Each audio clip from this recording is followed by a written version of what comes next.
नमस्ते मित्रांनो, सुख म्हणजे नक्की काय असते या मालिकेच्या होणाऱ्या 17 जूनच्या भागामध्ये आपल्याला असं पाहायला मिळणार आहे की इकडे माई गौरी सगळेजण गप्पा मारत असतात। त्या क्षणी गौरीला एक व्हिडिओ येतो। त्या व्हिडिओमध्ये जयदीपला गुंडून एका मातीमध्ये पुरत असतानाचा व्हिडिओ बघून इकडे गौरी चांगलीच घाबरते। त्यावेळेस माई म्हणते काय झालं, परंतु गौरी काही सांगत नाही।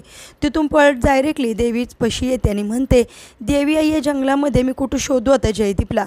असं म्हणता क्षणी आधीच्या जन्मात घडलेल्या प्रसंगाची तिला आठवण होते।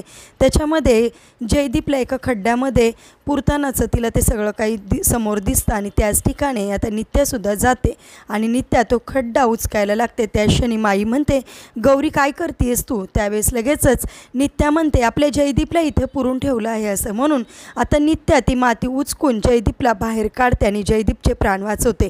सगळं काही इकडे लपून शालिनी बघत असते आणि ती असं म्हणते की नित्याच गौरी आहे याची मला आता खात्री पटली आहे, कारण मुद्दामूनच शालिनीने हा सापळा रचलेला असतो की नित्याच गौरी आहे काय पाहण्यासाठी। आता पुढे काय काय होणार आहे पाहणेसुद्धा इंटरेस्टिंग आहे। असेच मालिकेच्या पुढील अपडेटसाठी तुम्ही आपल्या रंजक मराठी चॅनलला नक्की सबस्क्राईब करा। थँक्यू।